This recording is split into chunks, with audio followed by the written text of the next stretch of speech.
মোবাইলের প্রেম। রাহিম আর তনিমা একে অপরকে চিনত না, কিন্তু তাদের জীবনে মোবাইলের মাধ্যমে আলাপ হয়।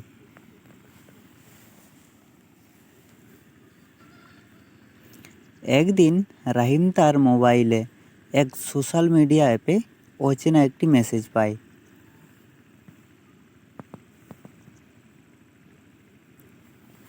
হ্যালো, আপনি কেমন আছেন?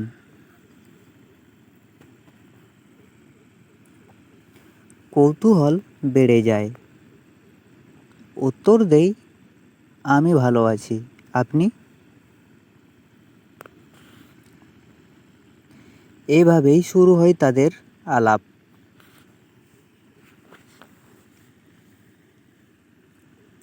প্রথমে শুধু সাধারণ কথা, তারপর ধীরে ধীরে আরও ব্যক্তিগত বিষয় নিয়ে কথা বলা শুরু হয়।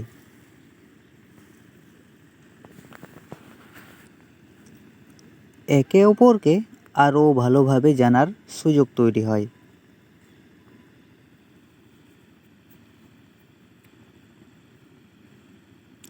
মেসেজিংয়ের মাধ্যমে তাদের মধ্যে এক ধরনের অদৃশ্য বন্ধন তৈরি হয়। তনিমা ছিল একজন বিশ্ববিদ্যালয়ের ছাত্রী, যার সাথে রাহিমের কোনো সম্পর্ক ছিল না। তবে মোবাইলে কথা বলে তারা এতটাই কাছাকাছি হয়ে যায় যে মনে হতো যেন একে অপরকে বছরের পর বছর জানে।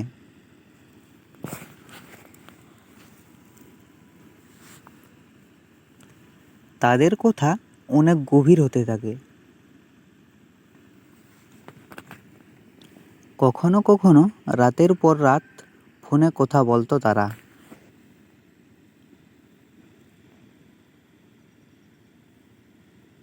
সময় কিভাবে চলে যেত তা বুঝতেই পারতো না।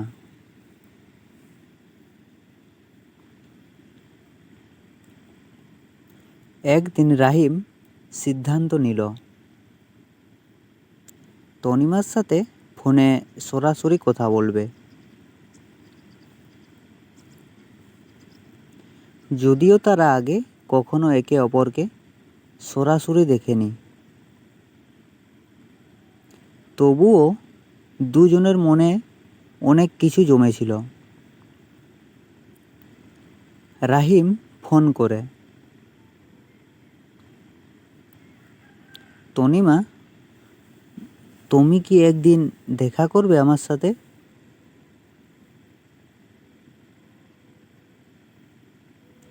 তনিমা একটু চুপ করে থাকে, তারপর সশব্দে বলে, হ্যাঁ, আমি অপেক্ষা করছি। অবশেষে তারা একদিন দেখা করল। বাস্তবে তাদের বন্ধন আরও শক্তিশালী হয়ে উঠল। মোবাইলের স্ক্রিনের বাইরে, কিন্তু মোবাইলের মাধ্যমে তৈরি হওয়া সম্পর্ক তাদের জীবনে নতুন এক দিক খুলে দিল। তাদের প্রেমের শুরু হয়েছিল মোবাইলের মেসেজে, কিন্তু শেষ পর্যন্ত তা বাস্তবতার দিকে এগিয়ে গেল।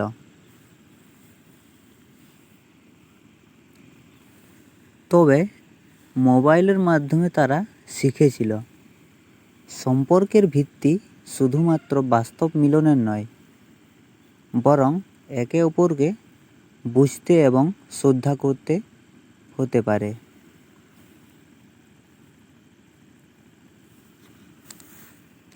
এই মোবাইল প্রযুক্তির মাধ্যমে দুজনের সম্পর্কের সূত্রপাত হলেও তা শেষ পর্যন্ত বাস্তবতার পথে গিয়ে দাঁড়ায়।